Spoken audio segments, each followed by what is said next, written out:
Magandang araw! Welcome sa aking Panlasang Bisaya channel. Tara, samahan niyo akong magluto ngayon. So ayan, at nakapagpainit na nga tayo ng mantika sa ating kawali. At nilalagay ko na dito yung bawang at sibuyas. Hahaluin lang natin ito. Napakasarap na merienda itong ating lulutuin. So ayan, meron tayong braised chicken. So, hindi ko muna siya tinitimplahan. Bali, iluto ko muna siya ito. So, haluin lang natin.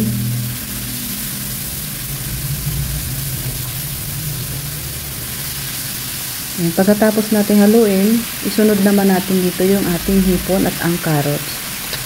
So, ayan, haluin lang natin sila.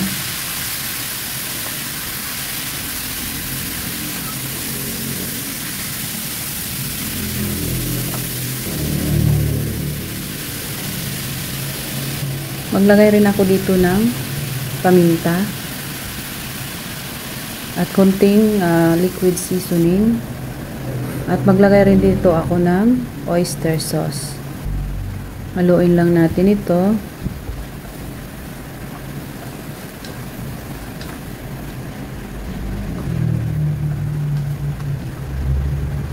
So ilagay ko na rin dito yung ating bell pepper.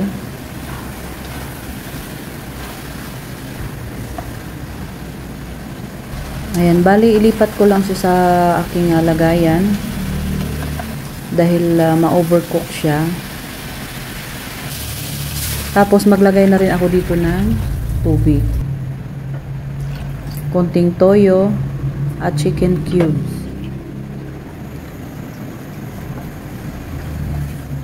Ayan, pakuluin lang natin siya.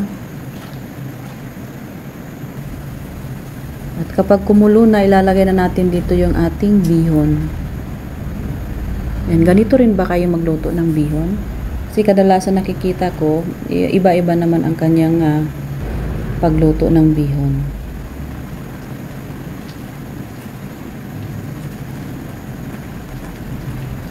Hayaan lang natin siyang maluto. Ayan, kapag naluto na, magdagdag lang ulit ako dito ng toyo. Kung ikaw ay bago ka pa lang dito sa aking YouTube channel, huwag mong kalimutan pindutin yung ating bell button para palagi kayong updated sa ating mga napakasimpleng ulam. So ayan, nilagay ko na dito yung ating pansit Mickey. At saka sinunod ko na rin dito yung repolyo at yung Chinese cabbage. So ayan, hahaluin lang natin sila. Saka wag natin silang i-overcook para hindi lata yung ating gulay. Ilagay na rin natin dito yung ating pangsahog. Naglagay rin ako ng konting dahon ng sibuyas.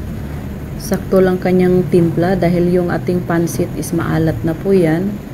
Mas masarap na rin yung saktuhang luto kaysa sa sobrang maalat dahil sayang din naman pag na sobrang alat. Luto na ang ating pansit bihon na pangmalakasang merienda nating mga Pinoy.